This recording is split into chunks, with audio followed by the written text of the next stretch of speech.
trillion gone in just 6.5 hours. The unemployment rate now at 6.7%. Japan, China, and using credit cards to pay their day-to-day. It's another sign of the nation's weakening economy. So let me begin by telling you what I understand to be the historical framework out of which this crisis comes.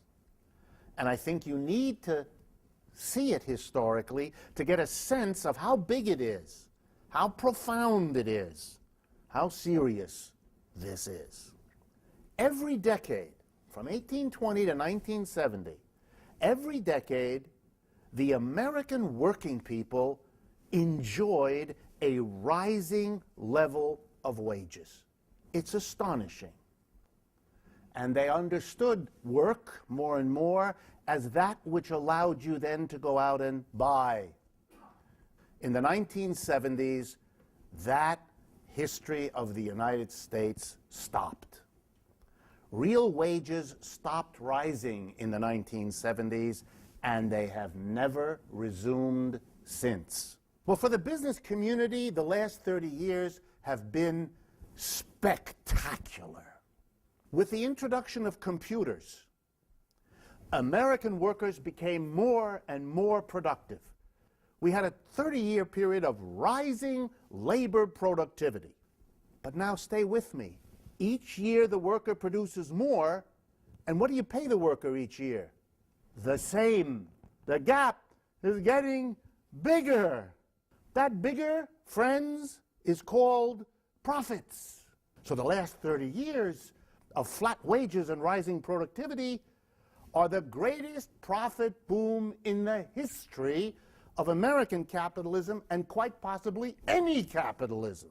And we know what they did. They began paying themselves levels of wages and bonuses nobody ever heard of before. Large corporations paid their people tens, hundreds of millions of dollars in annual salaries. Companies had huge amounts of money and bought other companies. Are you annoyed by a competitor? Buy them. Are you troubled by a foreigner who's stealing your market? Buy them. And you had the money to do it.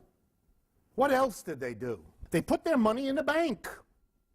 And the bank suddenly discovered wild amounts of money coming in from corporations. Banks and large companies discovered a very profitable way to use their new huge profits. They would lend them to the employees. That is, the way that the employees could raise their consumption when their wages didn't go up anymore was to borrow the money that their frozen wages made possible to their employers. To understand the American economy in the last 30 years then amounts to this. Employers no longer raise the wages of their workers.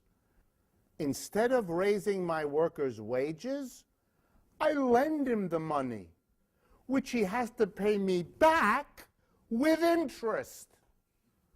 Isn't that better than paying them wages? It's so profitable to push debt on the American people that everybody does it. It is a society out of control. It is a profit bonanza looking for more ways to make money. And the financial sector on Wall Street responded to this situation. It didn't create it. It got its hands on the money and found new ways to lend new people new loans at high interest rate. Foreclosures soar, sales fall again. But some governments $762 trillion gone in just 6.5 hours.